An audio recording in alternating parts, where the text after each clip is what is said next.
Late जाएगा।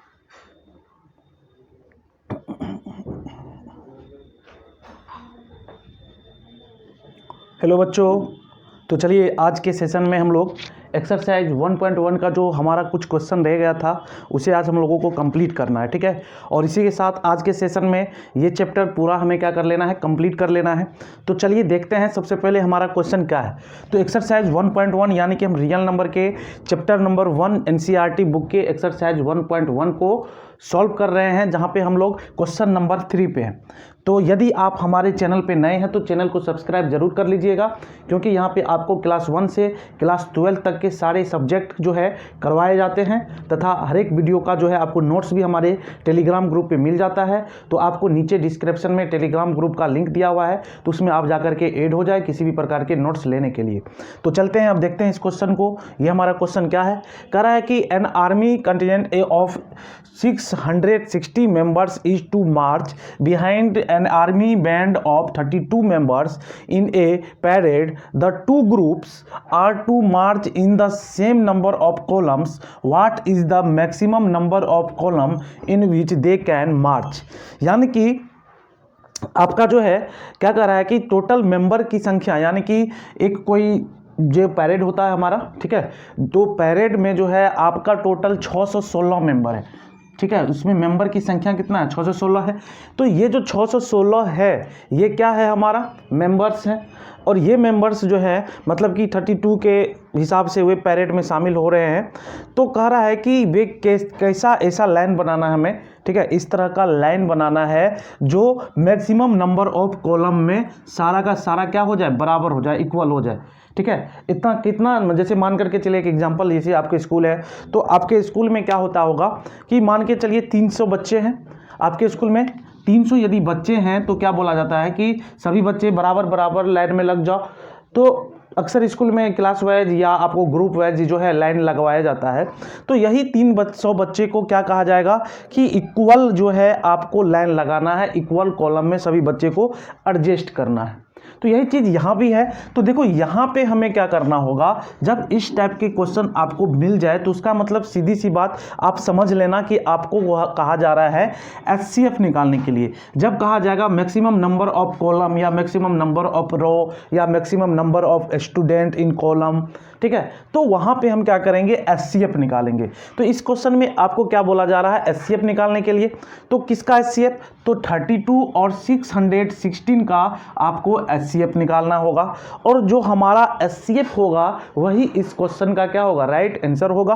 तो चलते हैं देखते हैं इसका एचसीएफ हम लोग निकालते हैं। तो 32 616 है, क्लियर है। तो ये कितने बार में जो है आपका लगेगा, तो देखते हैं 1 तो 32, यहाँ से आपका हो जाएगा 9 और ये हो जाएगा आपका, सॉरी देखिए यहाँ पे आपका क्या हो जाएगा, 9 हो जाएगा। अब 5 में से ये गया तो 2 हो गया और ये हमारा कितना आ जाएगा, 6 हो जाएगा। अब कितने बार में लग जाएगा, तो देखते हैं कितने बार में लगता है। तो मान करके चलिए 32 है, यदि हम 8 से लगा 9 में देखते हैं,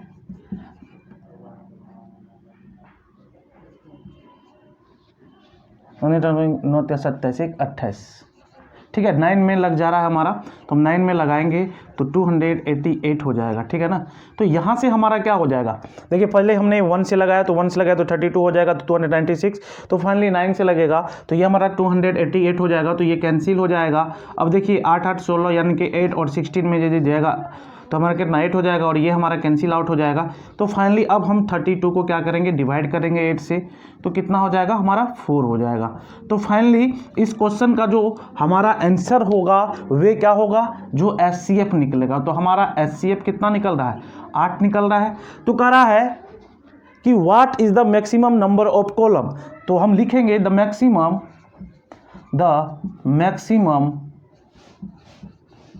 number of the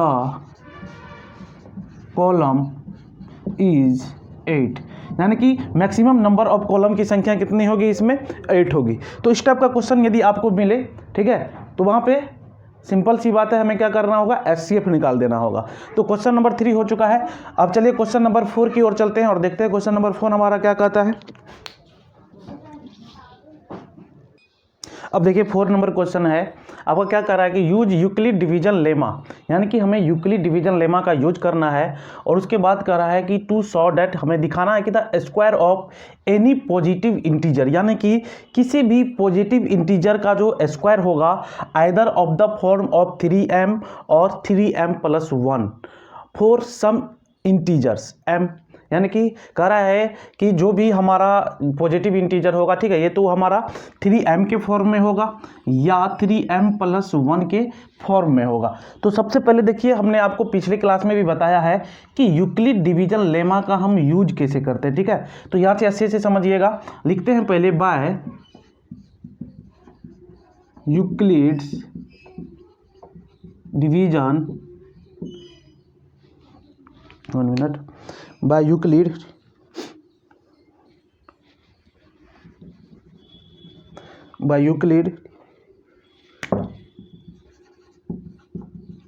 division lemma. Euclid division lemma से हम जानते हैं कि क्या हमारा होता है, A = BQ+R, ठीक है। क्या होता है, ये A = BQ+R होता है।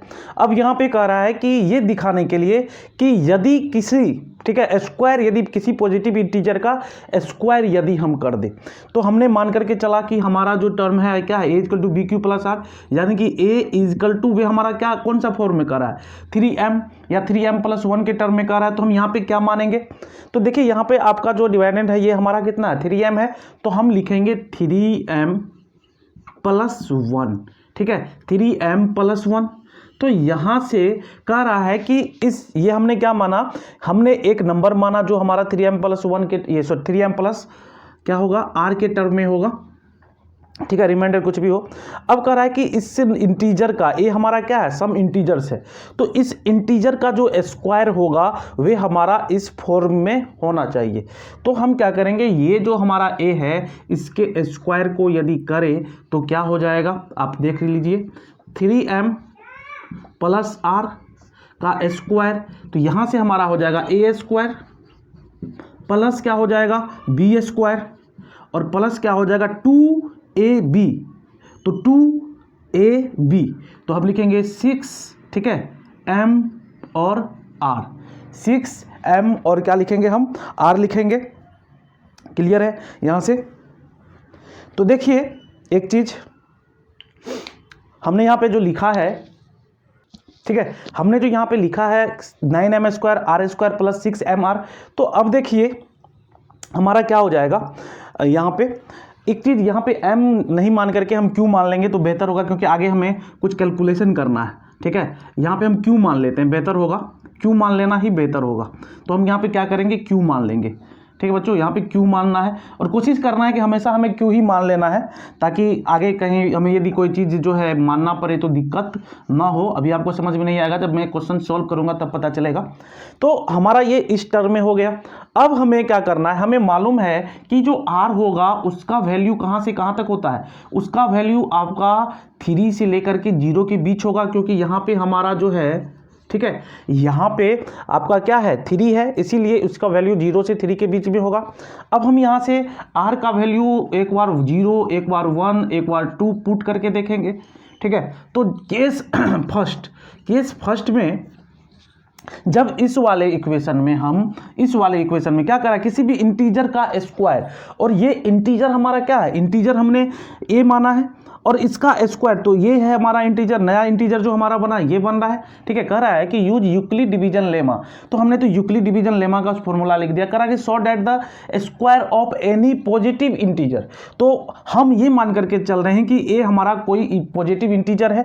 अब कह रहा है कि इसका जो स्क्वायर होगा, यानी कि ये जो ए है इसका स्क्वायर होगा, वे हमारा क्या होगा 3m या 3m+1 के फॉर्म में होगा, ठीक है। ये बात हमें कहा जा रहा है। तो यहाँ से हमने यहाँ इस इंटीजर का स्क्वायर किया तो हमारा यहाँ पे ये आ गया। क्लियर है। अब देखो यहाँ पे केस 1 हमारा क्या है, r = जब 0 हो जाएगा तो यहाँ पे हमारा क्या हो जाएगा, तो यहाँ पे a² = 9q², हम लिख सकते हैं। अब r देखिए यहाँ पे हमारा क्या हो जाएगा 0 का स्क्वायर और यहाँ पे 6, ठीक है, q इंटू 0, तो फाइनली ये हमारा क्या हो जाएगा, ये टर्म तो 0 है ही, ये टर्म भी 0 हो जाएगा, तो फाइनली हमारा क्या बच जाएगा 9q स्क्वायर बच जाएगा। तो हम लिख सकते हैं 9q स्क्वायर। हम क्या लिख सकते हैं 9q स्क्वायर, कोई दिक्कत नहीं है, 9q स्क्वायर लिख सकते हैं। अब देखो इस 9q स्क्वायर को हम एक चीज़ और लिख सकते हैं, तो क्या लिख सकते हैं, हम लिख सकते हैं 3, ठीक है, हम क्या लिख सकते हैं 3 लिख सकते हैं। और उसके बाद हम क्या लिख सकते हैं, इसको हम लिख सकते हैं 3q, ठीक है, 3q। तो देखिए यहाँ पे हमारा m इजकल टू क्या हो जाएगा, m इजकल टू 3q हो जाएगा, m इजकल टू क्या हो जाएगा 3q हो जाएगा। तो फाइनली इसको हम लिख सकते हैं 3m। तो इसका मतलब क्या हुआ, देखिए इसका मतलब ये हुआ 3 इंटू 3q जो दिया हुआ है, तो 3 तो ऑटोमेटिक सी बात है कि कोई हमारा इंटीजर है 3, और ये q जो है हमारा कोई ना कोई इंटीजर आएगा, तो कोई भी इंटीजर आए, मान करके चलो कोई भी इंटीजर आए, तो ये हमारा क्या हो जाएगा 4, 5, 6 कुछ भी मान लो आप। तो यहाँ पे हम लिख सकते हैं 3 इंटू 18 यानी कि 3 18। तो इसको हमने m माना है, और m हमारा क्या कहा जा रहा है इस क्वेश्चन में कि m कोई इंटीजर है, तो किसी भी हाल में हमारा ये क्या आएगा इंटीजर आएगा। तो कहा जा रहा है कि वे हमारा 3m के फॉर्म में आएगा। तो यहाँ पे हमने देखा कि ये 3m के फॉर्म में आ रहा है। तो केस फर्स्ट हमने सेटिस्फाई कर दिया। अब चलिए केस 2 की ओर चलते हैं, ठीक है, केस 2 के फॉर्म में चलते हैं। अब देखिए जब केस दूसरा हमारा हो जाए, ठीक है, दूसरा केस जो है जब हमारा क्या हो जाएगा r इजकल टू 1 हो जाएगा। तो r इजकल टू 1 हो जाएगा, तो यहाँ पे a स्क्वायर इजकल टू, यहाँ से हम लिखेंगे 9q स्क्वायर प्लस r हमारा क्या है 1 है, तो हम यहाँ पे 1 लिख देंगे, और प्लस अब यहाँ पे देखो क्या लिखेंगे बच्चों, तो 6qr है, तो हम लिखेंगे 6q, और r की जगह यदि 1 रख दे तो यही हमारा होगा। तो इसको फाइनली हम लिख सकते हैं 9q square plus 6q plus 1 लिख सकते हैं। और फाइनली इसको जब हम लिखेंगे तो ये हमारा क्या हो जाएगा, देखिए यहाँ पे इस दोनों में हमारा 3 कॉमन हो जाएगा, 3 कॉमन कर लेंगे। अब बच क्या जाता है, तो यहाँ पे 3q बच जाता है, और इसमें क्या बच जाता है 3 हमने तो कॉमन कर लिया, ठीक है, और बच जाता है 3q स्क्वायर, और क्या बच जाता है हमारा, और हमारा बच जाएगा यहाँ पे 6q है, तो 3 हमने कॉमन कर लिया, तो प्लस 2q, और प्लस हमारा क्या हो जाएगा यहाँ पे 1 हो जाएगा। तो फाइनली जब हम m इजकल टू मान लेंगे, m इजकल टू हमारा 3q स्क्वायर प्लस 2q होगा, तो यहाँ से हमारा क्या हो जाएगा 3m प्लस 1 होगा। तो हमने देखा यहाँ पे कि ये जो हमारा आ रहा है किस फॉर्म में आ रहा है 3m प्लस 1 के फॉर्म में आ रहा है, और m इजकल टू हमने क्या कहा कि 3q स्क्वायर प्लस 2q हमारा क्या होगा, यानी कि m होगा, तो m करने का मतलब कोई इंटीजर होगा। तो देखो 3 के साथ ये जो q है हमारा क्या होगा इंटीजर होगा, तो कोई भी इंटीजर है, प्लस 2 कोई भी इंटीजर, तो कुछ भी करें हम तो ये हमारा हर एक केस में क्या आएगा इंटीजर ही आएगा।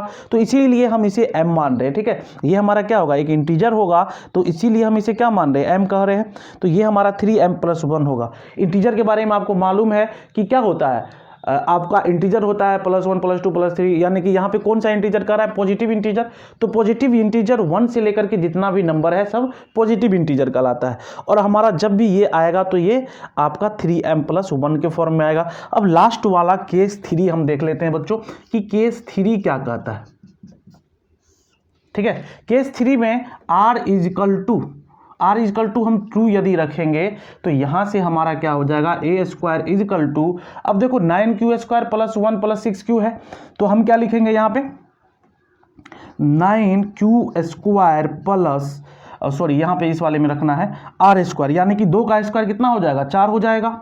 उसके बाद प्लस अब देखिए 6q r, तो 6q तो हम रखेंगे ही, और r की जगह पे क्या रखेंगे 2 रखेंगे, तो यहाँ पे क्या हो जाएगा हमारा 12 हो जाएगा। तो हम यहाँ पे 12q रखेंगे, क्लियर है, यहाँ पे हम क्या रखेंगे 12q रखेंगे। इसे यदि हम और थोड़ा सा चेंज कर दे तो हम इसे लिख सकते हैं 9q स्क्वायर प्लस, ठीक है, 12q प्लस 3 और प्लस 1 लिख सकते हैं, है ना। इसे हम तो ये लिख सकते हैं। अब देखिए इसमें से यदि हम 3 कॉमन कर ले, तो जब हम 3 कॉमन कर लेंगे तो यहाँ पे फाइनली हमारा क्या आ जाएगा कि ये जो है 3 हमने तो कॉमन कर लिया, तो 3q² प्लस, ठीक है, 4q, उसके बाद प्लस 1 और प्लस क्या हो जाएगा हमारा, ये 1 हो जाएगा, यानी कि 3, ठीक है, 3q², ये हमारा हो गया। अब चलिए यहाँ पे मैं थोड़ा सा लिख देता हूँ। तो देखो बच्चों, यहाँ पे ये टोटल का टोटल हमारा कुछ ना कुछ एक इंटीजर ही आएगा, तो इसीलिए हम इसे क्या लिख सकते हैं, 3 और m लिख सकते हैं, ठीक है। क्यों? क्योंकि यहाँ पे उससे पहले जो भी चीज़ हमारा आया है एक इंटीजर आया है, यानी कि ये 3q² प्लस 4q प्लस 1 जो हमारा आया है, क्या आया है, इंटीजर आया है, यानी कि 3q² प्लस 4q और प्लस 1 जो है ये हमारा m है, तो ये हम रख देंगे और प्लस 1 कर देंगे। तो यहाँ से आपने देखा कि जितना भी हमारा आ रहा है, क्या आ रहा है, या तो 3m आ रहा है, या 3m प्लस 1 आ रहा है, या 3m प्लस 1 आ रहा है। तो यही हमें प्रूव करना था, हमने यहाँ पे प्रूव कर दिया। अब यहाँ पे स्पेस नहीं है, तो आप यहाँ पे जो है लिख देना कि मतलब कि अपने लैंग्वेज में लिख देना कि हमने ये प्रूव कर दिया है, ठीक है। तो क्वेश्चन नंबर 4 भी हो गया। अब चलिए क्वेश्चन नंबर 5 की ओर चलते हैं।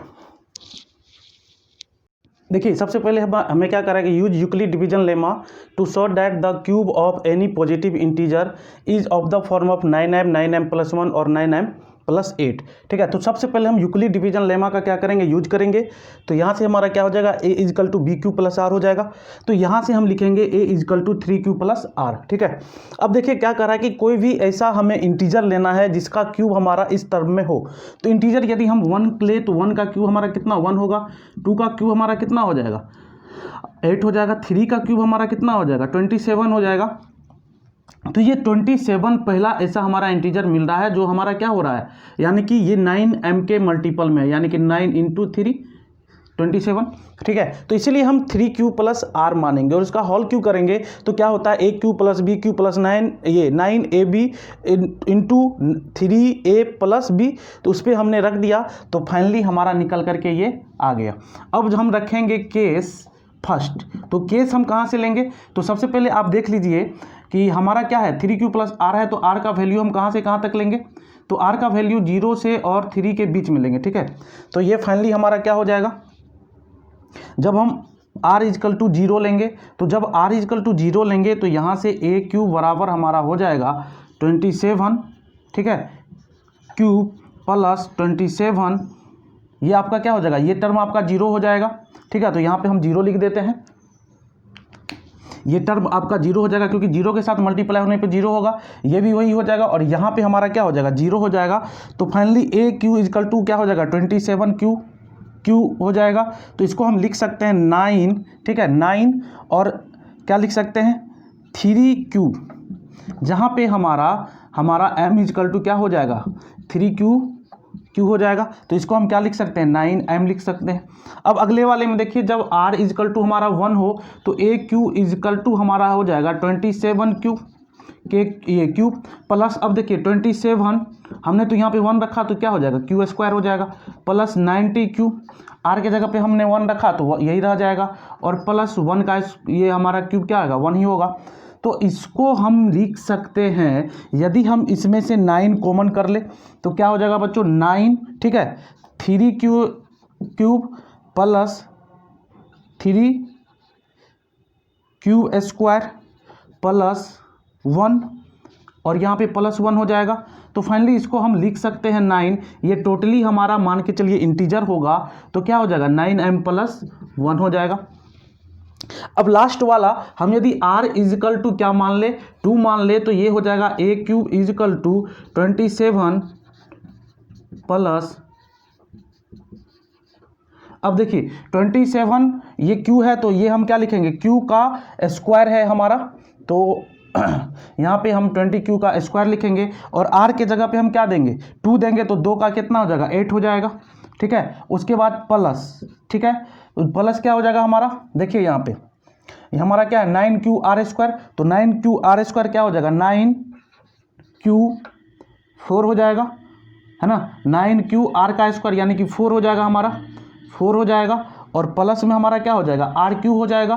तो प्लस हम लिखेंगे r हमारा कितना है 2 है, तो 2 दूनी 4 दूनी 8 लिखेंगे, यानी कि 8 लिखेंगे। अब इस तीनों में से यदि हम q कॉमन कर ले, ये 9 कॉमन कर ले तो क्या हो जाएगा, देखो यहाँ 9 कॉमन कर ले तो यहाँ बच जाएगा 3Q प्लस यहाँ पे हमने 9 कॉमन कर लिया तो 8 तिया 24, यहाँ पे 24Q का स्क्वायर रह जाएगा और यहाँ पे हमने 9 कॉमन कर लिया तो क्या रह जाएगा 4Q रह जाएगा 4Q और फाइनली R की जगह हमारा क्या हो जाएगा 8 हो जाएगा। तो इसको टोटल को यदि हम M बोले तो चलिए थोड़ा सा यहाँ पे आ जाते हैं, तो हमारा क्या हो जाएगा 9M, ठीक है 9M। इस टोटल को हम यदि इंटीजर बोलते हैं तो 9M प्लस 8 के फॉर्म में ये हमारा आ जाएगा। तो ये प्रूव हो गया। सबसे पहले हमें A equal to BQ plus R मानना है और उसके बाद क्या करना है AQ करना है, तो हमें दोनों तरफ LHS RHS दोनों में करना पड़ेगा। तो फाइनली हमारा एक एक करके हम R के वैल्यू को पुट करेंगे, हमारा आंसर हो जाएगा। इसी के साथ ये चैप्टर आपका कंप्लीट होता है। यदि आप हमारे चैनल पर नए हैं तो चैनल को सब्सक्राइब जरूर कर दें। Thank you.